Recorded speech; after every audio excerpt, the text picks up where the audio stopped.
আমি আব্দুল মান্নান, উপসহকারী পরিচালক, fire service civil defence, Dhaka zone 3। আপনারা দেখেছেন যে নিশাতনগর লাল মসজিদ সংলগ্ন কলাতলির বস্তির একাংশে অগ্নিকাণ্ড সংঘটিত হয়েছে। যে আমরা 18টা 40-এ আমরা সংবাদ পেয়েছি। 18টা 43 মিনিটে, জাস্ট 3 মিনিটে আমাদের ইউনিট এসে এখানে পৌঁছছে।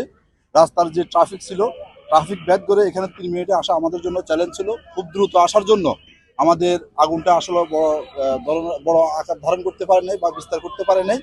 তো আমাদের আগুনের সংবাদ পাওয়ার সাথে সাথে কন্ট্রোলের মাধ্যমে টঙ্গী ফায়ার সার্ভিস সিভিল স্টেশনের সিনিয়র স্টেশন অফিসার হেল্প সেলে আমরা পার্শ্ববর্তী যে স্টেশন ছিল উত্তরা ফায়ার সার্ভিস এবং বগুড়া ফায়ার সার্ভিস থেকে আমরা আরও 4টা ইউনিট আমরা সংবাদ দেই। কিন্তু ইন দি মেন টাইমে 19টা 30 মিনিটের সময় আগুন নিয়ন্ত্রণে আসার কারণে উত্তরা এবং বগুড়া ফায়ার সার্ভিস আমরা ব্যাক করাই দেই। তো আপনারা দেখেছেন যে এখানে যে ন্যারো রোড এবং বস্তির যে জনগণ ছিল, লোকজন ছিল, কিছু লোক আমাদেরকে সহযোগিতা করছে, কিছু বেশিরভাগ লোকে প্রত্যেকে আমাদের ডেলিভারি হোজ নিয়ে অনেক টানা হেঁচড়া করছে, যার জন্য আমাদের আগুন নির্বাপন করতে অনেক ব্যাগ পেতে হয়েছে। তো আল্লাহর অশেষ রহমতে এখানে প্রায় 20,000-এর মতন ঘর ছিল, প্রায় 40 থেকে 50,000-এর মতন ঘর ছিল। এর মধ্যে 30 থেকে 40টা ঘর হয়তো ক্ষতিগ্রস্ত হয়েছে, আর বাকি ঘরগুলা আমরা রক্ষা করতে সক্ষম হয়েছি। এটা আমি কি বলবো, বলার কোনো ভাষা নেই যে এত সুন্দর এত ভালো কাজ হয়েছে এবং আশেপাশে যে ঘরগুলো আমরা রক্ষা করতে পেরেছি। আমরা যদি আমাদের স্টার্টিং আমাদের সূচনা যদি ভালো না হয়তো হয়তো বা এখন আপনারা দেখতে পারতেন যে এখানে 100, 200, 500, 1000, 2000, 5000 ঘর পড়ে গিয়েছে। এই জন্য আমরা আল্লাহর নিকট অশেষ কৃপা শুকরিয়া আদায় করছি। এই ছিল আজকের টোটাল ঘটনা।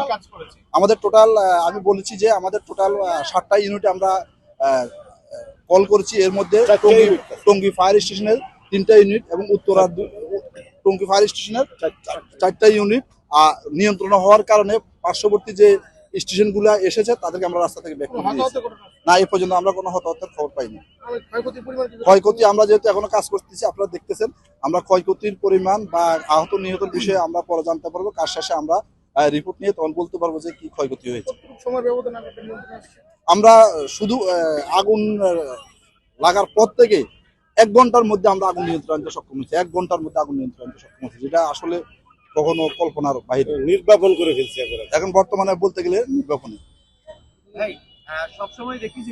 এখানে আপনাদের বিভিন্ন ফ্যাক্টরি আছে, গার্মেন্টস আছে, জুটের ফ্যাক্টরি আছে, তারপরে আপনার বিভিন্ন দোকানপাট আছে, কাঁচা বাজার আছে, বস্তি আছে। এখানে রাস্তাগুলো ন্যারো, ম্যাক্সিমাম টাইমে মিলগেট এলাকায় আগুন লাগে। তো এখানে ন্যারো রাস্তা, পাবলিকের যে ক্রাউডের সমস্যা, পানির ক্রাইসিস, পানির কোনো সোর্সে নাই। হামিম গ্রুপ থেকে আমরা পানি নিয়ে আসি, তুষকা থেকে পানি নিয়ে আসি। আসলে এই ধরনের বস্তি আশেপাশে যে পানি থাকার কথা কোনো পানি নেই। আমাদের মূল সমস্যা হলো ন্যারো রোড, ক্রাউড এবং ওয়াটার সোর্স। এই 3টাই মূলত এই এলাকার জন্য বড় চ্যালেঞ্জ। না, সূত্রপাত আমরা এখনো কাজ করতেছি, আমরা এই বিষয়ে এখন আলোচনা করিনি। ধন্যবাদ। 200-র বেশি সার্ভিস ও ফিচারে লেনদেনের সব বিকাশ অ্যাপে সম্ভব।